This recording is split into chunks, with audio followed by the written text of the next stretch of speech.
হ্যাঁ, কি বলছো?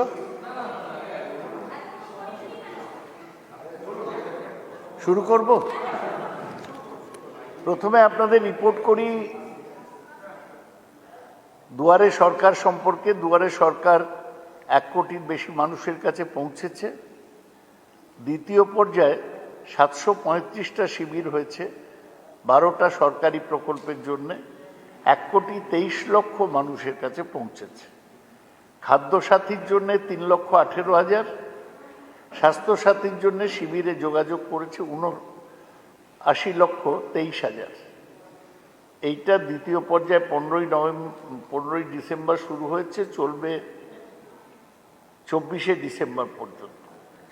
শিবিরগুলোতে স্থানীয় প্রশাসনের উদ্যোগে কোভিড পরীক্ষাও করা হচ্ছে।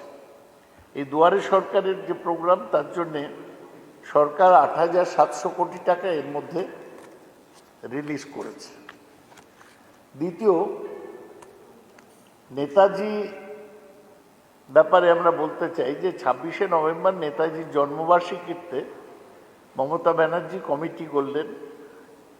তাতে আছেন অমর্ত্য সেন, অভিজিৎ বিনায়ক বন্দ্যোপাধ্যায়, দুজনই নোবেলজয়ী, সাহিত্যিক শীর্ষেন্দু মুখোপাধ্যায়, কবি শঙ্খ ঘোষ, চেয়ারপারসন মুখ্যমন্ত্রী, থাকছেন ইতিহাসবিদ সুগত বসু, বেশ কটি বিশ্ববিদ্যালয়ের উপাচার্য এখানে থাকছেন।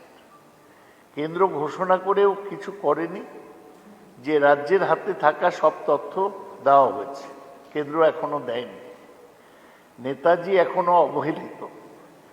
নেতাজির জন্মদিন আমরা সকলে জানলেও তার মৃত্যুদিন সম্পর্কে জানা নেই। কিভাবে তার মৃত্যু সেটা অস্পষ্ট। ইতিহাসকে বিকৃত করার চেষ্টা চলছে, যাদের স্বাধীনতা সংগ্রামে ভূমিকা ছিল না তাদেরকে সামনে নিয়ে আসার চেষ্টা হচ্ছে। 23শে জানুয়ারি নেতাজি সুভাষচন্দ্রের জন্মদিনকে জাতীয় ছুটির দিন ঘোষণার দাবি জানিয়ে প্রধানমন্ত্রীকে চিঠি লিখেছেন মমতা ব্যানার্জি। তিনি বলেছেন 125তম জন্মবার্ষিকীর আগেই এই সিদ্ধান্ত ঘোষণা করা হোক। এই দুটো বলে আমরা বলি যে অমিত শাহ তিনি এসে একটা সাংবাদিক সম্মেলন করছেন, তার অনেক কটা ভুল তথ্যের জবাব মুখ্যমন্ত্রী গতকাল দিয়েছেন। আমরাও কিছু বলছি। উনি বলেছিলেন যে আমপানে ঘূর্ণিঝড়ের জন্য যে টাকা দেওয়া হয়েছিল সেটা তৃণমূল কর্মীরা লুট করেছে। বাস্তব হচ্ছে আমপানের জন্য SDRF তাতে বরাদ্দ 32,310 কোটি টাকা এখনো পায়নি রাজ্য। আনুমানিক ক্ষতি হয়েছে 1,02,00,000 টাকা।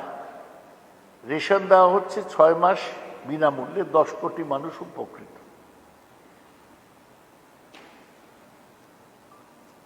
ওরা বলছেন স্বাধীনতার পরে বাংলার GDP ভারতের 1/3 ছিল। এটা ভুল তথ্য। বাস্তব হচ্ছে গত 10 বছরে বাংলার GDP 53% বেড়েছে,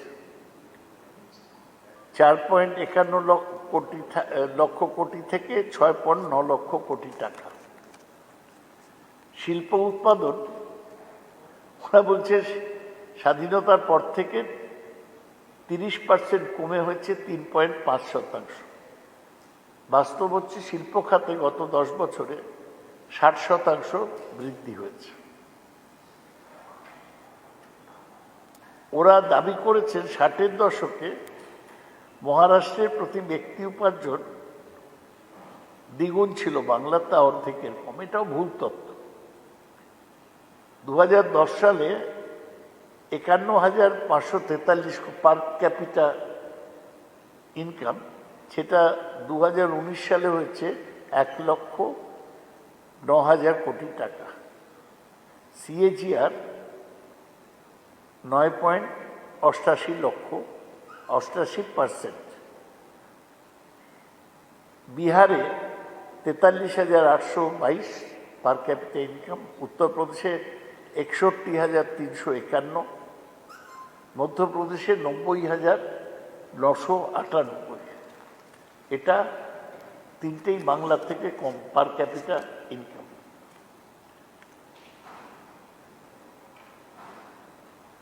আরেকটা বলছে এখানে ওষুধ আগে বেশি উৎপন্ন হতো, কেন্দ্র তো এখন ওষুধ উৎপাদন করে বেঙ্গল কেমিক্যাল, কেন্দ্রীয় সরকারি সংস্থা, সেটা বিক্রি করছে।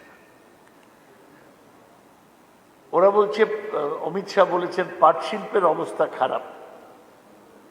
আমরা বলছি পাট শিল্প চলছে, বেশিরভাগ মিলই খোলা, এবং বাংলা সরকার কৃষকদের 7 কোটি পাটের ব্যাগ কেনার সিদ্ধান্ত নিয়েছে। চাল কেনার জন্য পাটের ব্যাগ বাধ্যতামূলক করা হয়েছে।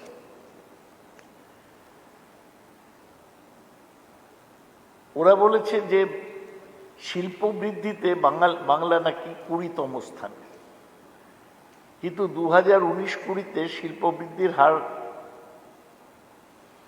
বাংলা ছিল 5 গুণ ভারতের থেকে। ভারতে 0.6% খুব খারাপ, বাংলায় হয়েছে এর 5 গুণ 3.1%। পরিষেবা শিল্পী সার্ভিস সেক্টর, তার বৃদ্ধি 5.8% ছিল ওরা বলছেন। আমরা বলছি সার্ভিস সেক্টরে আমাদের 62% বেড়েছে।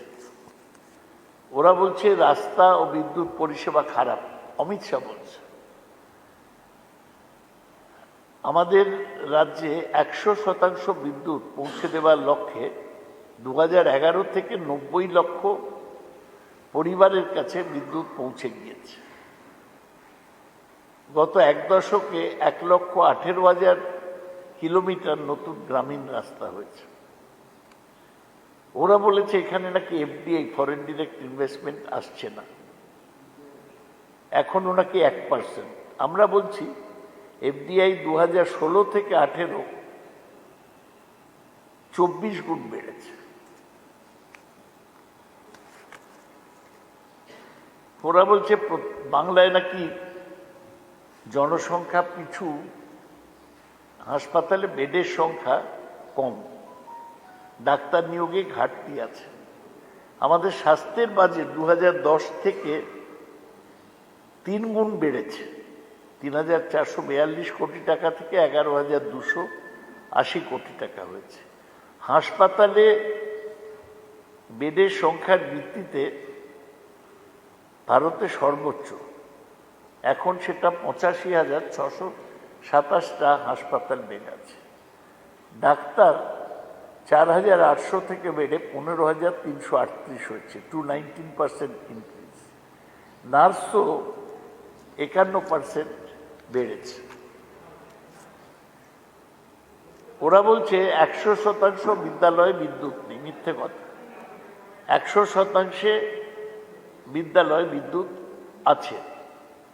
আমাদের এখানে 2010-এর পর 42টা বিশ্ববিদ্যালয় হয়েছে, যেখানে আগে 12টা ছিল।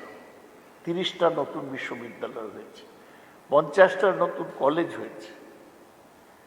কেন্দ্রের থেকে বাংলা টাকা পায় 15,723 কোটি টাকা, খুব কম। আমাদের 1,87,000-এর বেশি 2011 থেকে নতুন শ্রেণীকক্ষ তৈরি হয়েছে। লাস্টলি ওরা বলছে গত 10 বছরে 10 কোটি কৃষক 95,000 কোটি টাকা পেয়েছে, বাংলার কেউ তা পায়নি।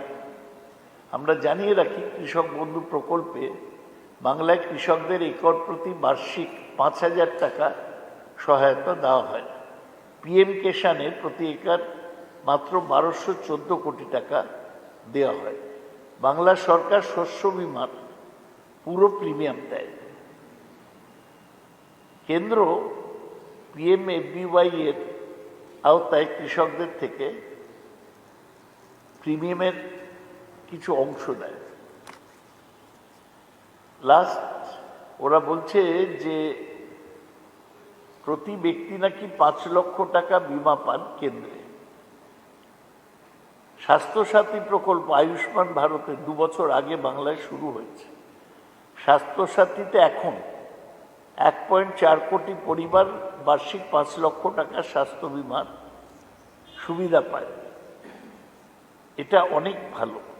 লাস্টলি ওরা বলেছে যে অপরাধমূলক কার্যকলাপে নাকি প্রাতিষ্ঠানিক রূপ দিয়েছে বাংলা।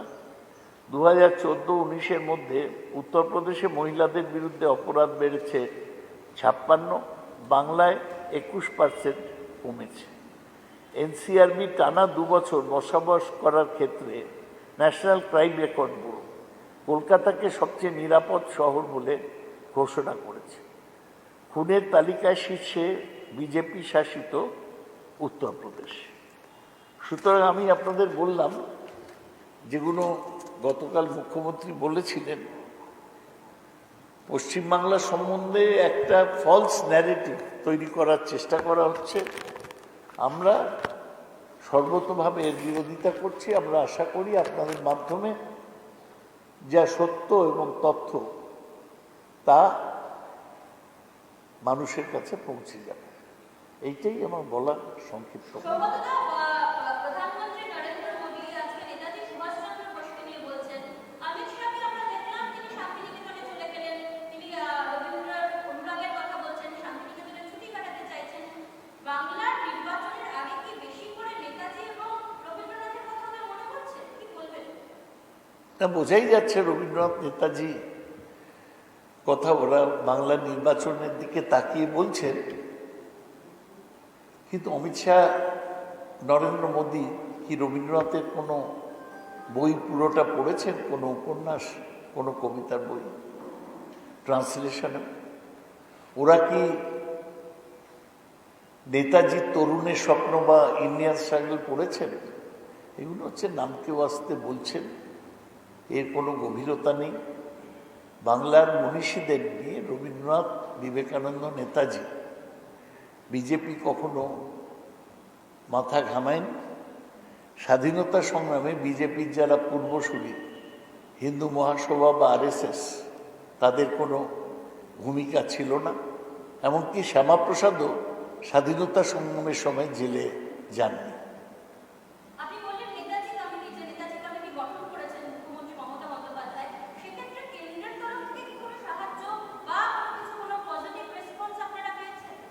এখনো পাইনি। আমরা বলেছিলাম নেতাজির সংক্রান্ত যে ডকুমেন্টস কেন্দ্রের কাছে আছে, ন্যাশনাল আর্কাইভসে, অন্য জায়গায়, সেগুলো রিলিজ করা হোক। আজ পর্যন্ত সেটা তো করা হয়নি।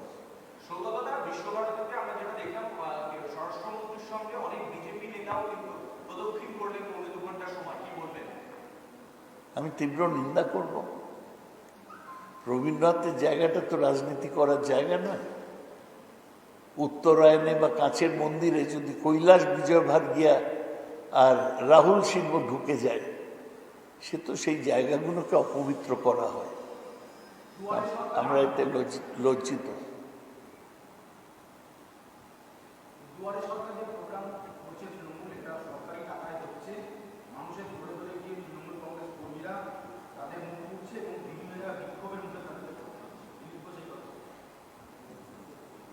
দিলীপ ঘোষ তো আমি তো আগে বলেছি, উনি হচ্ছেন মত্ত ষাঁড়, যাকে পাচ্ছেন গুঁতোচ্ছেন। রোজ ওর কিছু বলতে হবে তাই উনি রোজ উল্টো পাল্টা বলছেন। আপনারা দেখবেন যে দুয়ারে সরকারের যে নিয়মটা, ফর্ম ফিল আপ করা, ফর্ম নেওয়া, সেগুলো পৌরসভার বা পঞ্চায়েতের কর্মীরা করছে, সেটা তৃণমূলের কর্মীরা করছে না। তৃণমূলের কর্মীরা মানুষকে জুটিয়ে আনছে, মানুষের বাড়ি বাড়ি যাচ্ছে, প্রচার করছে দুয়ারে সরকার। দুয়ারে সরকার সরকারি প্রকল্প তো ঠিকই, এটা পৌরসভা এবং পঞ্চায়েতের মাধ্যমে রূপায়িত হচ্ছে। বিজেপিতে যোগদানের পর আজকে শুভেন্দু অধিকারী পূর্ব বর্ধমানে একটা রাজনৈতিক সভা করছে বিজেপির হয়ে, প্রথমবার। কিভাবে দেখছেন বিষয়টাকে? কোনো গুরুত্ব দিয়ে দেখছি না। শুভেন্দু বিজেপির অনেক মুখের মধ্যে একজন মুখ। আমরা লক্ষ্য রাখবো যে ওর সভায় কিরম লোক হয়। আগামীকাল আমি এবং ফিরাদ হাকিম আমরা শুভেন্দু শহর কাঁথিতে পাবলিক মিটিং করব। মিটিং ওরাও করছে, আমরাও করছি। গতকাল সুজাতা মণ্ডল আপনাদের তৃণমূল কংগ্রেসের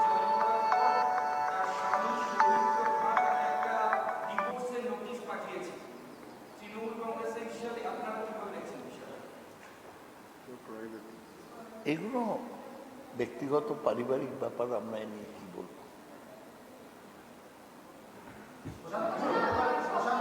অমিত শাহ বলেছেন যে হিংসা চরম সীমায় ৩০০ জন বিজেপি কর্মীকে খুন করা হয়েছে।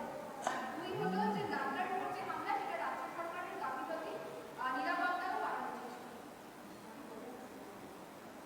আমরা তো আগে এই অফিসে মিটিং করে জানিয়েছিলাম যে নাড্ডার সুরক্ষার জন্য কি কি ব্যবস্থা করা হয়েছিল। নাড্ডা তো নিজেও স্বীকার করেছেন যে ওকে বুলেট প্রুফ গাড়ি দেওয়া হয়েছিল, যে জন্য ওর গায়ে কোনো ইট লাগেনি। আর আমি দেখেছি ছবি, কৈলাস বিজয়বর্গীয় একটা দেখাচ্ছেন, হাতে না পায়ে কোথায় একটা ছোট্ট আঘাত, কিছু বড় আঘাত না কারোর। সুতরাং এগুলো না বারবার একই কথা বলছেন। রাজ্য সরকার তো বলেছেন তারা এই ব্যাপারে দোষীদের খুঁজে বার করার জন্য তদন্ত চালাচ্ছেন এবং কিছু লোককে গ্রেপ্তার করা হয়েছে। সৌগতদা, আপনি বললেন যে আগামীকাল তৃণমূলের সভা রয়েছে, আপনারা যাচ্ছেন, সুবিধাকালীন যাচ্ছেন, তারপরে সামনের সপ্তাহে মমতা বন্দ্যোপাধ্যায় বৈঠকে যাচ্ছেন। শুভেন্দু অধিকারীর জায়গায় বা তারপরে কি অতিরিক্তভাবে তৃণমূল কংগ্রেস প্রতিরোধ করতে তৈরি হচ্ছে? তাহলে শুভেন্দু অধিকারীর কোথাও গড় আছে এটা আমরা স্বীকার করি না। আমি চাইব যে শুভেন্দু অধিকারী যান নন্দীগ্রামে, সেখানে শহীদের মা ফিরোজা বিবি তিনি শুভেন্দুকে নিন্দা করেছেন, একটা সাম্প্রদায়িক দলে যোগদান করেছেন বলে। শুভেন্দু নন্দীগ্রামে মিটিং না করে পূর্ব বর্ধমানে করছেন কেন, সে তার জবাব আমার জানা নেই। এই তোমার 3টে কোয়েশ্চেন হয়ে গেল, অন্যদের একটু সুযোগ দাও।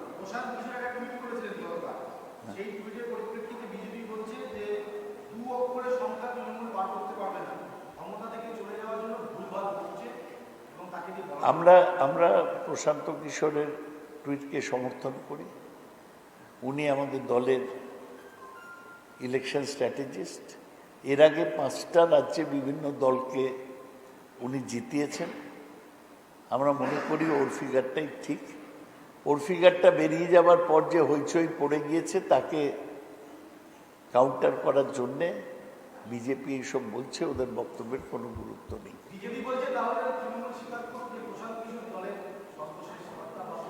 না, আমরা তো বারবার বলেছি ও তো দলের কিছু নয়, ও ইলেকশন স্ট্র্যাটেজিস্ট, আমাদের অ্যাডভাইস দিচ্ছে, হেল্প করছে, কনসালটেন্ট।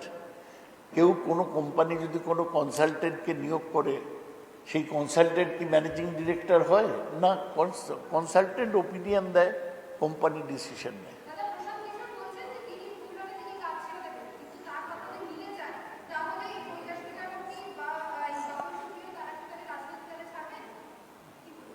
তার কথা যদি মিলে যায় সে তো বিজেপির নেতারা কি করবেন তা জানি না। তবে প্রশান্ত কিশোর প্রথমবার নরেন্দ্র মোদীকেও অ্যাডভাইস দিয়েছিল ঠিক এইভাবে 2014-তে।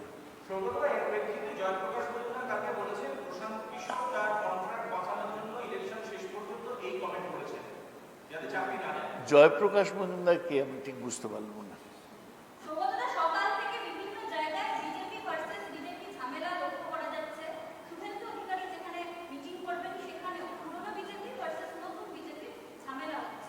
ব্যাপার বিজেপি শতক্ষেত্র পার্টি, এই তো সবে শুরু। পুরো বিজেপির মধ্যে কত ঝামেলা হয় এরপর দেখবেন। চলো,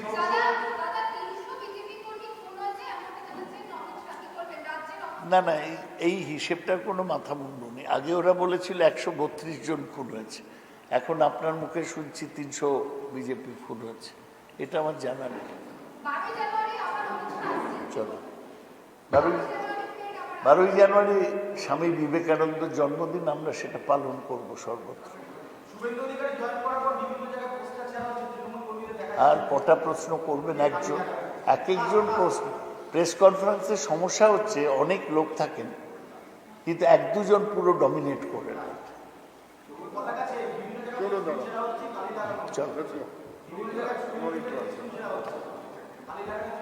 চলো, থ্যাংক ইউ।